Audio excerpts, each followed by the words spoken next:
जो सच्चा खोजी है वह न तो हिंदू होता है न मुसलमान होता है, हो ही नहीं सकता। उसे शब्द और शास्त्र और विशेषण और संप्रदाय नहीं बांध सकते।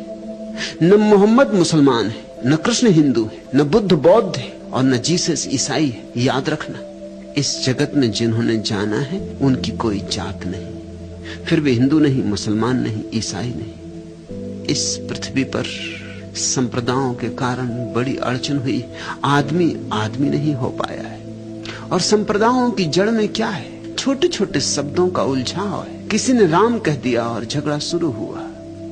बच्चा पैदा होता है, कोई नाम लेकर नहीं आता, फिर हम नाम ठोक देते उसके ऊपर। तुम उसे राम प्रसाद कहो या खुदा बख्श, मतलब एक ही है।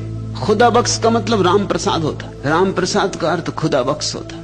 मगर अगर राम प्रसाद कहा तो हिंदू हो गया, अब ये मस्जिदें जलाएगा, और अगर खुदा बख्श कहा तो ये मुसलमान हो गया, अब ये मूर्तियां तोड़ेगा। जरा सा नाम दे दिया, और यह तो कोई नाम लेकर आया न था। अल्लाह की तरह हम आते, परमात्मा की तरह हम आते, और फिर छोटे छोटे नाम, और फिर बड़े झगड़े और बड़े विवाद।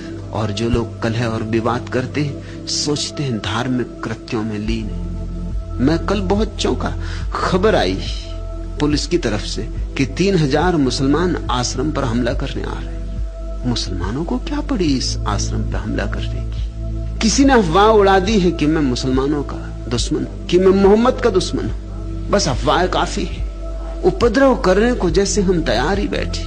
मैं अगर मोहम्मद का दुश्मन हूं तो फिर मोहम्मद का साथी कौन होगा? मैं मुसलमान नहीं हूं उसी अर्थ में जिस अर्थ में मोहम्मद मुसलमान नहीं। इतना तो पक्का है ना कि मोहम्मद मुसलमान नहीं थे। मोहम्मद जब पैदा हुए तो इस्लाम धर्म था ही नहीं। मोहम्मद के बाद लोग मुसलमान हुए होंगे। जीसस तो ईसाई नहीं थे ना, और बुद्ध तो बौद्ध नहीं थे ना।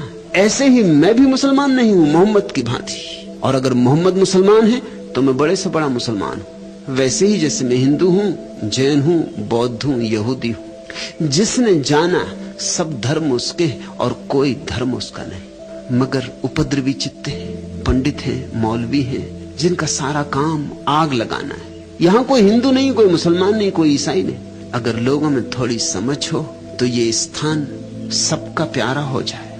होना तो ये चाहिए था कि ये मंदिर उन सबका होता है ही उन सबका, मगर उनकी नासमझी है। आज मुसलमान आएंगे, कल ईसाई आ जाएंगे, परसों हिंदू आ जाएंगे, क्योंकि ये आश्रम तो किसी का भी नहीं है। यहाँ तो सभी हमला कर सकते। होना तो ये था कि ये सभी के लिए प्रार्थना और ध्यान का, पूजा का स्थान बन जाता। मगर 20वीं सदी में हम नाम मात्र को